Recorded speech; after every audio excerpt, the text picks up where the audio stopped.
Hi, my name's Phil. I like talking about politics, and in this video, I'd like to discuss some of the latest news with not just Ukraine's huge success at the weekend, but also how Russia is now facing the consequences of exposing its weakness.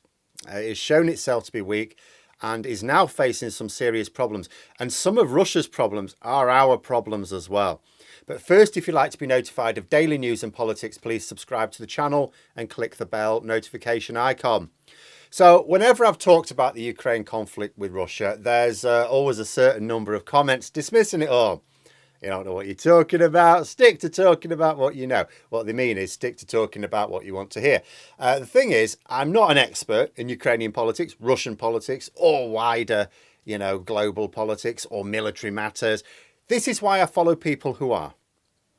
And just as I follow trade experts to educate myself about how Brexit has knackered that, as I keep saying, at the start of the full-scale invasion by Russia of Ukraine, I made it my mission to find out who were the people to follow. So I followed lots of analysts, mostly military analysts. There's a bit of a problem with political analysts. What were they saying? Over time, most of them proved completely unreliable. But there were some who were correct time and again with their forecasts.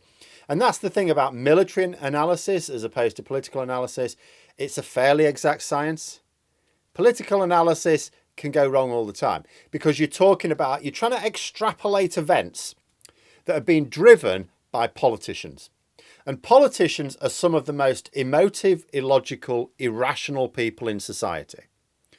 But war has to follow certain universal laws. Yes, something weird may happen if a politician forces their military commanders to do a mad thing, but they cannot change those universal laws. Which means that good analysts can cut through the propaganda on both sides and see what's really happening and what must inevitably come next and what may come next depending on what the politicians decide. At the weekend, the Ukrainian forces routed the Russian army from a large part of Kherson, and it was a rout. The Russian government had to admit that they'd abandoned certain areas, but they described it as a move to regroup elsewhere. Now, okay, I'm not a military expert, but I'm pretty sure that when an army withdraws from an area in a planned manner to regroup somewhere else, which does happen, it takes useful equipment with it. It's planned, it's timed. You would not expect to see soldiers abandoning half-finished meals in the canteen to peg it across muddy fields or a river, leaving all their ammunition and tanks behind. I'm confident enough in my scant military knowledge to consider that a rout. And it happened because the Russian army has been badly battered over the last half year. They are poorly trained, poorly equipped and poorly led. As one of my main go-tos in military analysis for this conflict, Dr. Mike Martin said in a radio interview recently, consistently analysts have underestimated just how rubbish Russia is. And I guess this will be why the West were far too tentative in supporting Ukraine militarily at the start of the push by Russia. It's not because they were comfortable with Russia taking Ukraine, far from it. It's certainly not because they thought Russia was bluffing. Some world leaders may have hoped he was. It's because they thought the Russian military was easily strong enough to meet its aims. They didn't realise just how badly maintained that military was. Just how much corruption had meant funds being siphoned away to the oligarchs and only a few bits left over used to buy the crappiest equipment available. And as for the money maintaining the equipment, forget it. Much better off being spent on another luxury yacht.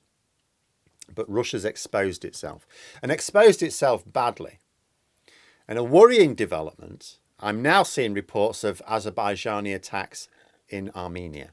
In fact, this seems to be quite clear. I've now seen a letter from an MEP calling on the EU to involve itself here, at least in condemning the attacks. See, Russia has enemies outside of Ukraine, and those enemies are seeing just how rubbish Russia is. And not all of those enemies necessarily share our aims and objectives. And the thing is, these people that have been so far cowed by Russia are not going to be so much now. And why not? Like, if you think about it this way, if the Russian invasion force intended to subjugate one of the largest countries in Europe, if that wasn't well resourced, how crap might some of their other stuff be? I think a lot of people will be re-evaluating Russia's military might right now. They thought it was a lion. Turns out it's just a kitty cat making itself look big. Now, of course, a kitty cat still has claws. You need to be careful, but it ain't a lion.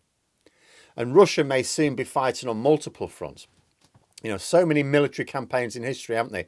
They've overstretched and then they risk losing not just their initial gains, but what they had held for years before quite stably. You know, there was a particularly ridiculous comment on my last video on the topic. They tried to say that Russia hadn't yet committed their main force. Oh, you wait, Phil. They've got this main force waiting. This would have been a stupid thing to say a month after the initial push. It's ludicrous now. Who on earth would invade a country, then get their arses kicked for 6 whole months, demoralising their forces, creating concern amongst their own public, making themselves look like tits on the global stage, while still holding their main force back all that time? Even Putin isn't that stupid. I mean, he's not stupid at all. He just got himself trapped by his own web of power. Remember why Putin launched this full-scale invasion of Ukraine? Yes, sure. He wants to build this great Russian empire back up. Absolutely, why not? But on a more practical level, it's because he's a pirate king and he's exhausted the plunder in Russia itself. He owes his position to a criminal cartel of oligarchs who support him while he maintains their fabulous wealth. But they're mostly idiots. They don't know how to run the companies they stole, so they need new acquisitions to feed their avarice. They're like Ungoliant in Tolkien's Silmarillion, with Putin as Morgoth. Doesn't matter how many shinies Putin feeds his oligarchs, they just get bigger and hungrier. Their appetite's insatiable. It was always going to come to ruin at some point. Putin was he felt compelled to take Ukraine in order to get those new acquisitions to feed his support base. It's also likely he actually thought he could do it. I've little doubt that the piss-poor state of the military caused by the very corruption he introduced in order to secure power was as much a surprise to him as anyone else. So now we're seeing Russia in real trouble. And by extension, the rest of us. You know, for Russia's campaign in Ukraine, it seems to be the beginning of the end here. On the one hand, extremely good news that Ukraine should now be able to win this and win it properly. We can look ahead to a free Ukraine, hopefully, a Ukraine that will use its freedom to hopefully modernise further and join the EU. But there are wider issues, and some of those issues are problems for us as much as anyone else. First, there have been terrible atrocities committed by the Russian forces in Ukraine. What will the world do about that? It's not as straightforward as the Nuremberg trials. There, the culmination of the Second World War was an invasion of Germany itself. So there wasn't really much hope of getting away for the main Nazi leaders. You know, they could try and disguise themselves and slip out the country. By and large, it wasn't that easy. They certainly couldn't hide behind their own borders. Nobody's talking about invading Russia. We're not going to do that. No one's going to do that to grab those responsible and put them on trial. And those people are unlikely to be stupid enough to go to a country that might detain them and send them to The Hague. But it would not be appropriate to let sleeping dogs lie either. Will the Russian people themselves, when they see the full horrors, will they come to terms with it? Who knows? But in the coming years, independent investigators are going to uncover some serious horrors. This is a problem the world's going to have to deal with. Then there's China. No doubt China is royally pissed off with Russia right now. They've made a right arse of things, and by extension, they've weakened China as well.